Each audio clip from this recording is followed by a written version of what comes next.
Sensationnel, impressionnant, Jakub Mensik remporte son tout premier Master 1000 et gâche la fête de Novak Djokovic, empêche Novak Djokovic de remporter son 100e titre. Jakub Mensik qui remporte son tout premier Master 1000, 7-6, 7-6 face à Djokovic, bien plus solide sur tous les points importants. On en parle tout de suite.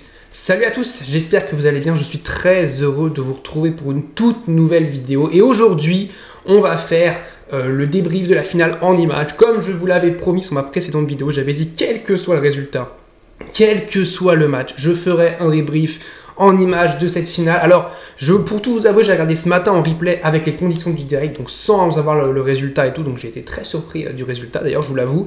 Mais voilà, parce que le match devait se dérouler à 21 h hier soir, et il a commencé à 2 h 45 du matin, heure française, donc ça devait être un match en day session pour les Américains, c'est retrouvé en night session, donc changement totalement différent. Et puis aussi, pour mettre tout le contexte, Novak Djokovic avait aussi une infection à l'œil droit, donc à voir si cela n'a pas joué sur le tennis, mais globalement Mensik a été vraiment impressionnant et vraiment cette vidéo elle va être pour dire bravo à Mensik parce qu'il a vraiment été très solide. Et j'avais dit notamment qu'il fallait que Mensik saisisse les occasions très vite, ça veut dire qu'il allait avoir peu d'occasions, je l'imaginais face à Djokovic, et qu'il fallait que toutes ces petites micro-occasions il les saisisse. Et c'est pour moi ce qui s'est passé, notamment en début de match. Il cueille à froid Novak Djokovic, il fait un très bon début de match, globalement au service il a été exceptionnel. Là je vous fais la vidéo direct après avoir vu le match, donc j'ai pas les stats au service, mais globalement les aces, les services gagnants, ça doit être mais une folie les stats qu'il doit avoir, parce que franchement, c'était impressionnant. Et Djokovic qui fait un mauvais début de match. On voit la grosse faute en coup droit, alors qu'il est quand même bien avancé dans le court. Il peut tranquillement remettre la balle, là, se chauffer un petit peu. Il se chauffe pas. Ensuite, voilà, énorme faute. Il est en arrière, là, en coup droit sur la balle de break de Mensik. Et Mensik, dès la première balle de break Djokovic. Et je me dis, c'est intéressant ce qui se passe, parce que Mensik a une très bonne qualité au service. Il break d'entrée de Djokovic, et c'est pas Grigor Dimitrov qui peut se faire des breakets directs. Et je me dis, ouais, cet avantage de break, là, il peut rester tout le set. Ça ne va pas être le cas. On voit d'ailleurs Djokovic avec son problème à l'œil qui se met des gouttes pendant les changements de côté, pendant quelques changements de côté. Et ça ne va pas être le cas puisque Novak Djokovic va débreaker, pas dans la foulée, mais presque. Il va revenir avec une longueur là en revers qui est exceptionnelle. La balle va rebondir vraiment juste devant la ligne. C'est dingue. Et puis dès la première occasion, Novak Djokovic break aussi Jakub Mensik sur une mauvaise faute en revers de Mensik, parce que là il tente le revers long de ligne. Alors ouais, Djokovic il est vraiment resté côté croisé, mais je me dis que là c'est là où le filet est le plus haut, donc évidemment il faut bien prendre plus de sécurité, et puis c'est compliqué. Est-ce qu'il ne doit pas revenir dans la diag? Je pense qu'il doit revenir dans la diag et tenter le combat diag revers avec Novak Djokovic, voir ce que Novak Djokovic va tenter. Là il veut tenter direct le coup gagnant, en plus il se lève un peu trop vite, bref il fait pas un bon geste, et puis la balle va vraiment dans le filet. Djokovic revient, et puis on va avancer au tie-break, parce que c'est vraiment là le moment où c'est intéressant, c'est ce premier tie-break où dans ma tête je trouvais que Djokovic commençait à prendre un petit peu le dessus. Il avait débreaké Mensik, on sentait que dans l'échange il était un peu mieux que Mensik. Et puis, ce qui se passe dans le tie-break, ça m'a surpris. Déjà, il y a ce point un petit peu chanceux de Mensik avec la bande du filet où la balle va rebondir vraiment juste derrière pied. Djokovic la ramène, je sais pas comment il fait, mais ensuite, voilà, il prend le point. Il y a une mauvaise faute en coup droit de Djokovic, faute en longueur. La balle qui va rebondir quand même assez loin. Ensuite, faute en retour de Novak Djokovic aussi, donc 2 fautes directes consécutives. Il nous a pas habitué à ça, Novak Djokovic, mine de rien. Donc moi, j'ai été vraiment surpris de voir Djokovic faire autant de fautes sur un tie-break, être aussi tendu sur un tie-break, parce qu'il était tendu sur ce tie-break. Là où Mensik, je trouve, n'a pas montré de tension particulière. Il était fort de ses 5 tie-breaks remportés sur cette douzaine de Miami. Il en a eu face à Draper, il en a eu face à Taylor Fritz, 2 face à Draper, 2 face à Fritz. Il met le même score à Draper qu'à Novak Djokovic, mais donc voilà, il était vraiment confiant sur son tie-break. Et même si Djokovic revient un petit peu à 6-4, on peut se dire est-ce qu'il se fait un peu peur et tout? Non, parce qu'il va faire un super smash qui va remettre au centre. Djokovic qui a un peu glissé sur ce point et s'est plaint un petit peu du terrain. Après il a plu pendant des heures, donc c'était aussi très humide, donc c'est un peu logique. Et Mensik qui se libère après avoir remporté ce premier set, 7-6, comme à Shanghai il remporte le premier set, mais cette fois-ci il ne va pas s'arrêter là, le Jakub, et il va s'offrir même une balle de break dans le début de deuxième manche. Regardez, à deux de partout, il s'offre une balle de break très bien sauvée par Novak Djokovic d'un super service gagnant. Il se sauve quand même d'une situation périlleuse Djokovic à ce moment-là. Et voilà, les petites occasions, comme j'ai dit de Mensik, là, bon, il peut pas faire grand-chose, parce que Djokovic fait un super service, mais il en a eu, voilà, dans ce début de deuxième set, il l'a pas saisi, parce que Djokovic a été très solide. Djokovic aussi aurait pu en saisir une, c'était à 4-3 dans un moment charnière, et je vois le regard de Djokovic à ce moment-là, je me dis, c'est ce moment-là où il va breaker Mensik, il va du coup prendre le set 6-3, et après il va s'envoler dans le troisième set. et bah, c'est pas du tout ce qui s'est passé. Mencic qui a une qualité de première balle à ce moment-là, tout le match hein, globalement, mais qui a une qualité de première balle à ce moment-là qui a été dingue à 30 ans, je crois qu'il lui fait ace, après ça revient à 40 ans, il leur fait ace, bref, il a été mais énorme dans les moments importants. J'ai trouvé Mencic mais froid en fait, froid là, Djokovic. Ça veut dire il était voilà dans sa bulle, il faisait ce qu'il avait à faire et il le fait très très bien et vraiment là. Moi je vous dis là, j'ai été impressionné par Mencic sur cette finale, cette qualité mentale parce que gagner 7-6, 7-6 face à Djokovic, on le sait, Djokovic sur les terrains qui est très fort, Djokovic voilà qui avait faim quand même de remporter ce 100e titre. Bah, moi je trouve que la prestation de Mencic elle est vraiment exceptionnelle et moi je veux vraiment louer la prestation de Mencic, même si voilà Djokovic a des choses à dire sur son match, c'est pas dingue le match de Djokovic aujourd'hui, il y a quand même eu des grosses erreurs notamment les tie-breaks, mais aujourd'hui Jakub Mencic a été très très fort et a empêché aussi Novak Djokovic de gagner le match parce qu'on a vu maintes et maintes fois un Djokovic jouer mal, attention entre guillemets, et pourtant réussir à s'en sortir parce qu'en face son adversaire bah, il se chiait dessus parce qu'il veut Novak Djokovic, ou alors bah, dans les moments importants Djokovic se réveillait et boostait un petit peu son niveau de 10% et ça suffisait. Là on a eu un Mencic qui a été constant tout le match et qui a réussi vraiment dans les moments importants, là où normalement c'est Djokovic qui pique, et bah, c'est lui qui a réussi à piquer Novak Djokovic et rien que pour ça moi je suis mais impressionné par ce qu'a fait Jakub Mencic. Là, début du tie-break aussi du deuxième set, donc c'est le moment évidemment charnière de ce match, les deux tie-breaks.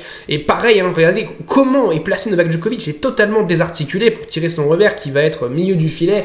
Ça, c'est pas normal. Premier point, tie-break, Novak Djokovic qui fait une vieille faute en revers, ça c'est pas normal. Il a fait énormément de fautes dans les tie-breaks, il a dû en faire au moins 5 ou 6 sur les deux tie-breaks combinés, donc c'est vraiment énorme de la part de Novak Djokovic. Ensuite, là, c'est pour montrer un petit peu à quel point Mencic tenait bien l'échange à ce moment-là, point de partout, il fait chuter Novak Djokovic, Djokovic qui termine le point au sol, 3-2 pour Mencic qui fait le mini-break.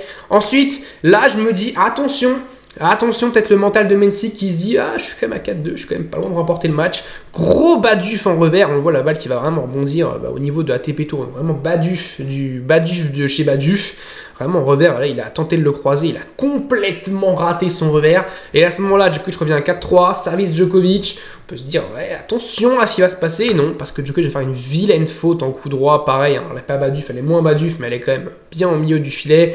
Et Mencic qui va de suite, illico presto, refaire le mini-break et ne pas se mettre dans une situation périlleuse à 4 partout et de un petit peu voilà, se poser des questions et un petit peu cogiter. Non, pas du tout. Novak Djokovic n'a pas aussi été chercher le point faible, enfin la faille mentale chez Mencic parce qu'il n'a pas eu l'occasion. Parce que Mencic, voilà, Djokovic soit faisait une faute, soit Mencic servait bien. Donc c'est le cas. Et puis c'est ce qui s'est passé donc à 5-3. Encore une vilaine faute en revers de Novak Djokovic. C'est vraiment, il y en a eu énormément. Hein. J'ai quasiment pris toutes les fautes en capture pour montrer à quel point Djokovic a fait 2 tie-breaks mauvais. Voilà, on peut pas dire autre chose parce que quand on fait autant de fautes sur un tie-break c'est mauvais, surtout que c'est un moment où Djokovic nous a habitués à ne pas faire la faute, c'est soit l'adversaire qui fait un coup gagnant, soit Djokovic qui fait craquer l'adversaire tellement il remet et là ouais il a voulu je sais pas, il a voulu accélérer et puis c'était pas passé et donc 6-3. À 6-3 il y a eu un retour miraculeux de Novak Djokovic vraiment au bout de ligne. Et puis ça finit sur un service gagnant comme un symbole parce que c'est ce qui devait arriver. Et Mencic qui peut s'écrouler. Et j'ai trouvé aussi de faire pète Djokovic vraiment bien à ce moment-là, qui va féliciter Mencic. On sait que voilà, Djokovic soutient un petit peu aussi la carrière de Jakub Mencic. Donc c'est un beau moment pour Mencic. C'est aussi, voilà, il bat un petit peu son idole, son Novak Djokovic. Et Novak Djokovic il commence à perdre de plus en plus face à ce type de joueur-là, face à Sinner, face à Alcaraz, même s'il est capable de le battre aussi par moment, mais face à Mencic, on l'avait vu en finale de Bercy face à Rune, ça commence, je trouve, un petit peu à grincer les dents face à cette génération 2000, et j'ai envie de dire heureusement, parce qu'il a 38 ans bientôt, il joue des joueurs voilà, qui ont 19, 20, 21 ans, s'il bat ces joueurs-là encore facilement, c'est qu'il y a un truc qui va pas. Là, on a un peu quelque chose de normal, un Djokovic de 37 ans qui perd face à un jeune de 19 ans, et en fait, ce qui n'est pas normal, c'est de se dire que ce match-là, Djokovic a été favori de ce match-là, il aurait pu gagner ce match, et c'est ça qui est dingue en fait, c'est ça qui est absolument dingue avec ce Big Free, c'est qu'ils ont repoussé les limites du temps, et qu'on se dit qu'à l'âge qu'ils ont, à l'âge qu'a Novak Djokovic, il est capable encore de gagner un grand chelem, il est capable de battre Jakub Mencic en finale de Master 1000, il est capable de battre un Alcaraz, il est capable, s'il est vraiment à 100%, de battre Yannick Sinner, et on se dit, en fait c'est ça qui est dingue, c'est de se dire que ces joueurs-là, enfin que Novak Djokovic, parce qu'il n'y a plus que Novak Djokovic aujourd'hui, est capable de sortir une prestation de feu et de battre ces joueurs-là, alors que normalement, dans la normalité, c'est pas le cas. Pete Sampras, il prend sa retraite, je crois, à 32 ans. Et on se dit, mais à ce moment-là, c'est normal. Federer, en 2013, quand il a 32 ans, on se dit, mais est-ce qu'il va arrêter sa carrière? C'est des problèmes au dos et tout. Et au final, Federer a été jusqu'à 40 ans. Nadal a été jusqu'à 38 ans, ouais. Et Djokovic, il a 37 ans. Et il est encore top 10. Il est encore même top 5. Si je dis pas de. Il doit être top 5, ouais. Il est encore top 5. Il est en finale de Master 1000. Il fait demi-finale de Grand Chelem juste avant. Il gagne les JO l'an passé. Il fait finale de Grand Chelem aussi l'an passé à Wimbledon. Donc c'est dingue. On se rend pas compte de ce que font ces joueurs-là. Il faut pas banaliser ce qui se passe. Il a pas son 100e titre là. Mais moi, je me dis qu'il l'aura bien à un moment quand même, parce qu'il mériterait d'avoir son 100e titre globalement pour l'ensemble de sa carrière, même si ça arrête à 99, on dira pas, oh, bah voilà, il a pas le 100e titre, il est nul, non, vraiment, s'il arrête à 99, là, chapeau l'artiste quand même. Mais bon, magnifique prestation de Mensik qui remporte son tout premier Master 1000, c'est dingue. Là où Djokovic est à 40, lui remporte son tout premier, et c'est beau, franchement, remporter face à Novak Djokovic. Je trouve que voilà, il y a quand même une belle histoire qui s'est créée pour Mensik, qui est le premier Tchèque depuis Tomas Berdych a remporté un Master 1000. Tomas Berdych, c'était en 2005 à Bercy, donc ça fait 19 ans et demi que voilà, un Tchèque n'avait pas remporté un Master 1000, et Jakub Mensik qui s'impose comme peut-être voilà, le chef de file de la relève tchèque. On a vu Marac, on a vu les HK qui sont un petit peu en dessous pour moi. Vraiment, Mensik a quelque chose en plus. Et ce quelque chose en plus va me permettre d'être, pour moi, cette fin de saison top 20, même voire top 15, et puis à terme de jouer les Masters, de jouer des places fortes en Grand Chelem, en Master 1000, et voilà, de faire ce qu'il a fait cette semaine-là, mais continuellement sur toute une saison. S'il arrive à le faire cette saison-là, waouh, chapeau, et ça va vraiment être fort. Et puis pareil, on parlait beaucoup de Joao Fonseca sur ce début de saison. Jakub Mensik, il a un an de plus. C'est lui le numéro 1 mondial des moins de 20 ans. Et c'est lui qui montre que voilà, il est prêt pour ce très très haut niveau. Il est vraiment prêt. Premier Master 1000 qu'il remporte.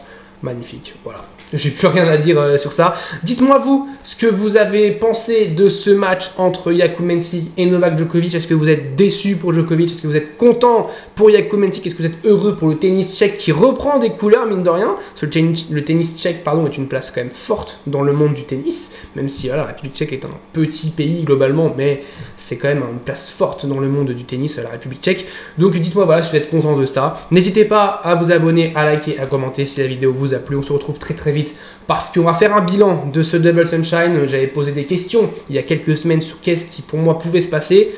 On va justement répondre à ces questions. Et puis, la saison sur Terre qui démarre, Monte-Carlo dès la semaine prochaine. On fera l'analyse du tableau de Monte-Carlo, un Master 1000 sur une semaine. L'un des plus beaux Master 1000 de la saison, un cadre magnifique. Monte-Carlo, la terre battue, l'odeur du printemps qui revient. Je vous dis salut à tous, portez-vous bien.